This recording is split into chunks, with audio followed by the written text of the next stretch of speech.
Hi, this is Eric Adams. I was hunting up in northern Maine and came across a peculiar scene that people may have seen of a moose that was stranded on a little puddle of ice, and I decided to try to help out. Amazing to see how many people have responded to the views, upwards of 5 million views of what went on, and outpouring and questions and comments have been great to see. So here I am to explain why I did what I did, or how I did what I did to try to help the moose stranded on the ice. Hi, buddy. Come on. Okay. Yeah. Here you go. You're right there. You're right there. If I get on this side.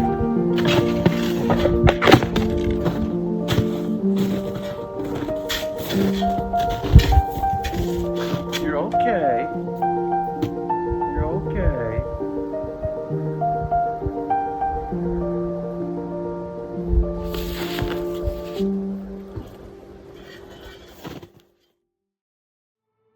I thought she was injured, broken leg or something, or wolves or not wolves, but coyotes had gotten her, but she was moving around. When I first drove up, and I actually have video of that, and she was trying to get up quite a bit, and it was heartbreaking to watch how because she was really falling. Like, she falls in the video, some, but the way she was falling before was really, I decided I'd video while I tried to figure out, and then could see that she was just, would stand very upright, and the legs just, would go right out, and she'd fall very hard. She'd hit her head. It was heartbreaking to watch. Yeah, you're okay. Yeah. Go ahead. I sat for a while in the truck just trying to figure out what I could do to try to move her. But with what, as you can see in the video, there's not many big trees. So, I thought about a rope, and I know a lot of the comments, people like, why didn't you do this? Or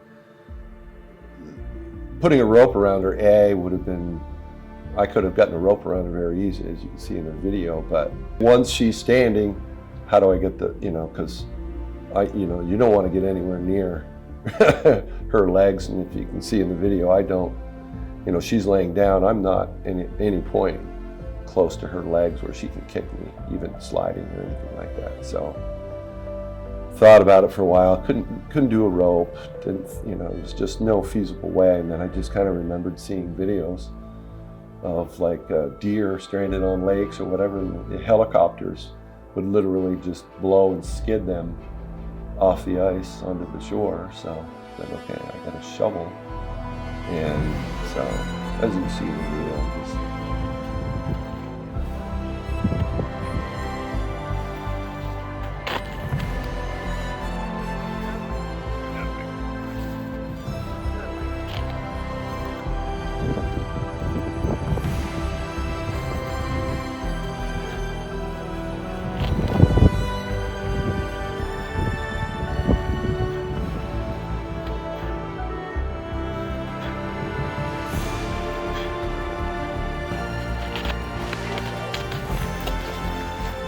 Go.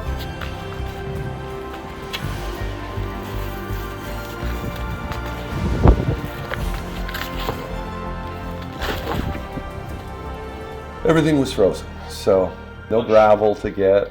I had a saw, but there still was no way, even if you put branches down or just like anything, if you did that on your front, walk, you step on those, they just slide out of the way. So with her hooves being sharp and everything, it would just push everything out of the way. Here you go.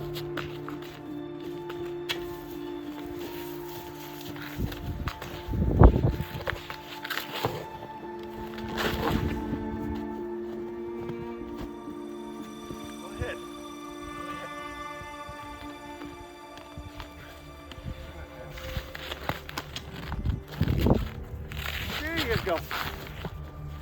You're right there, buddy. You're right there.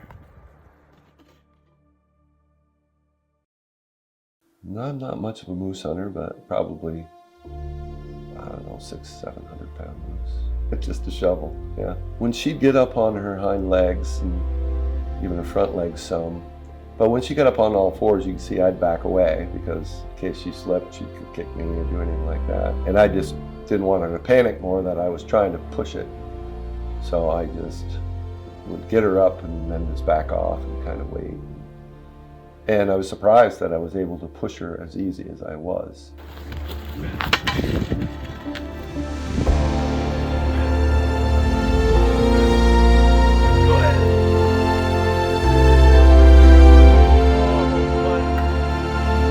So if I didn't do anything, she definitely, would have gotten either exhaustion or the coyotes would have slowly started to eat her basically alive.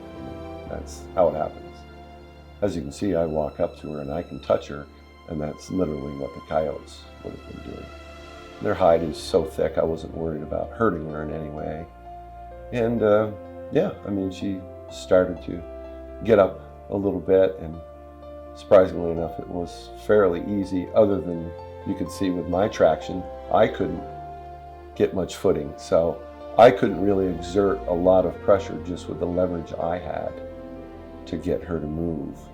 So she did a lot of it herself, and by getting up, it was definitely easier for me to give little shoves when I could. At one point there, she couldn't get up, and she was very exhausted and tired, and frankly, I was tired, so I went over to her, and of course I'm a pet owner, dog owner, so it's the way I always talk to the dogs. It seems like a soothing voice or whatever, so I approached her and just kind of, made myself and her try to relax and see, and she didn't show much of a sign of aggression at all and seemed okay with me petting her and touching her, so it was pretty neat. One final hard push. You could see she was getting a little bit closer, so one final little push got the front legs, and then she got the back legs just barely on, so I backed immediately away. You could see I was out of the picture. And she stood there, and so I backed around. I actually walked around the back of my truck in case, because she seemed healthy. I don't know if she's going to charge me or anything like that, so I went right around the back of the truck and slowly got in, as you can see in the video, and she stood there and pooped. Exhausted, I guess. And I watched her for a little bit, not long, and I figured that I should try to get her away from the ice. I didn't want her to back up on the ice or anything like that, so put the truck in gear and drove forward slowly by her. And if you notice, if you look real close, right when I go by her, she kicks. And snow actually comes through my window. She just misses my rear view window. And I kind of laughed, so I said, well, she's spunky and ready now, I don't consider myself a hero. I didn't do it to be a hero in any way. I know some of the comments have said that. I did it out of just simply caring for an animal, and I think any person, especially a hunter, would do that because you have compassion for an animal, and you would want to help any kind of animal. Hunting, killing an animal by hunting is just a necessary means, but to let an animal suffer and continue on the way it would have was just not right, so it was just the right thing to do for anybody.